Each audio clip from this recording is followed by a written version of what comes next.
Ayan, magandang buhay sa lahat guys. First of all, gusto ko lang i-shout out lahat ng aking mga downlines sa Tag Market. Kumusta na kayong lahat dyan guys? So ngayon ay try natin mag-withdraw dito sa ating income sa Tag Market. So meron po tayong i-withdraw na 209.84 na dollars. So punta po tayo sa ating Tag Wallet guys. Yan, click natin yung Tag Wallet.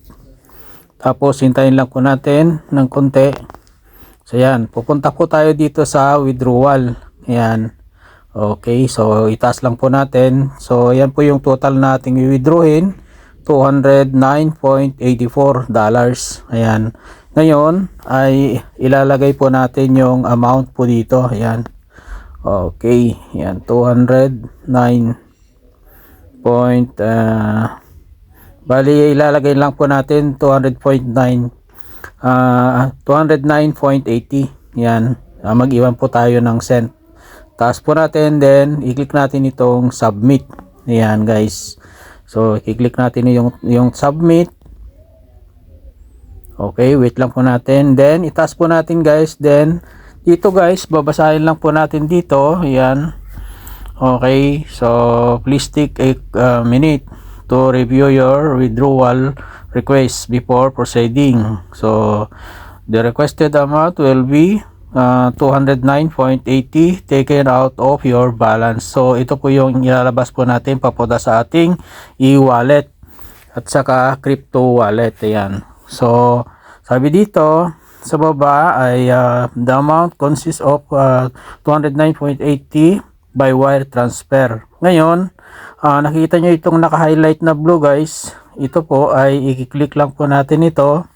Itong naka-highlight na blue para sa ganon ay pipiliin po natin yung isi-select po natin yung ating crypto wallet papuntang ating e-wallet. Okay? Ayan.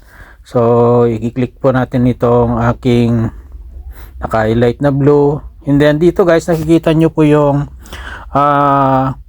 select dito. Ayan, click lang po natin dito para piliin po natin yung ilalagay po natin yung ating crypto wallet. So bali dalawa po yung nilagay ko dito na aking wallet. Ayan, so sa mga bago kailangan i-set up nyo muna yung wallet nyo bago kayo mag-withdraw dito sa Tag Market. Okay, so i-click lang po natin yung arrow.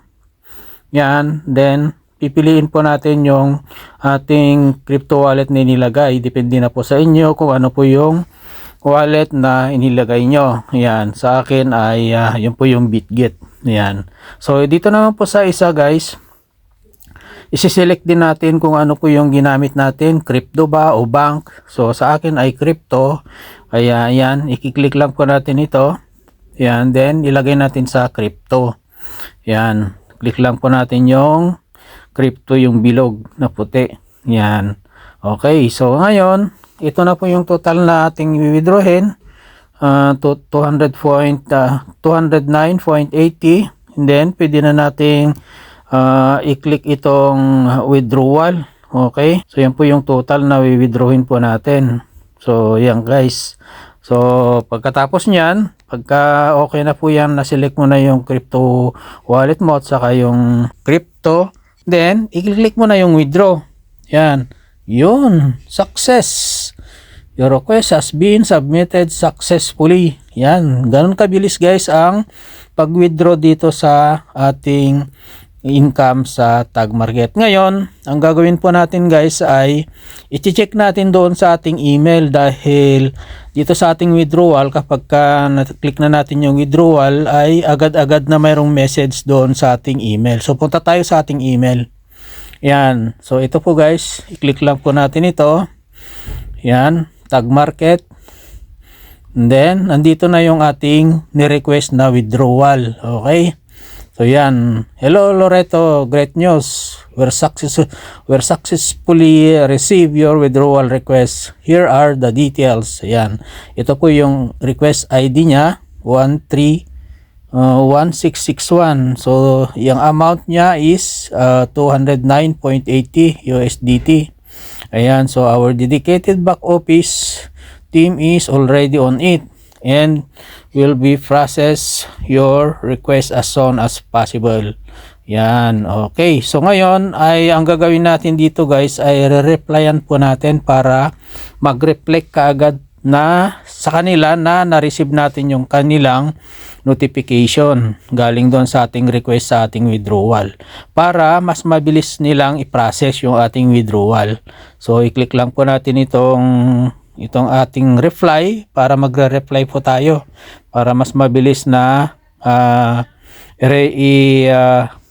i-send sa atin yung ating withdrawal. Ganun po yun. Okay, ganun po sa akin sa aking pag-withdraw guys, nire-replyan ko ito.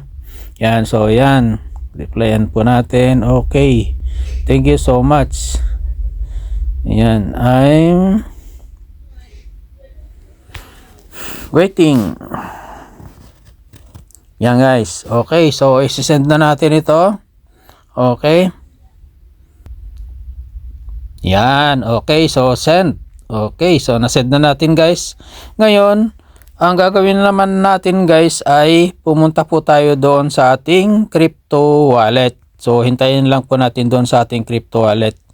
Ayan, so ito po yung ginamit ko sa Bitget. So nakikita nyo dito guys, meron siyang laman na 76.27 USDT. Ayan, so hintayin po natin dito guys na pupasok. Okay, so ang gagawin natin dito is i-refresh lang po natin ito guys para pumasok po dito. Okay, yan, refresh lang po natin guys. Yan, refresh lang po natin guys. Yan, tapos wait natin ng konti. So yan, makikita natin dito, mapupunta po dito sa baba ng add fund. Ayan na, pasok na kaagad guys. Ayan, so deposit, ayan, 210.07, grabe, nadagdagan pa. Ayan, so successful na po siya. Kita nyo po dito sa baba ng PNL, success na. Okay, so completed na, completed na. Ayan, ganyan po kabilis ang withdrawal po dito sa ating tag market. So hindi yan matagal. Ayan, lalo na kapag aram mo yung oras at saka yung time. So nandun na, ang total na balance ko ngayon ay 286.35 na siya. Yan. So, ganun lang kasimple guys. God bless us all.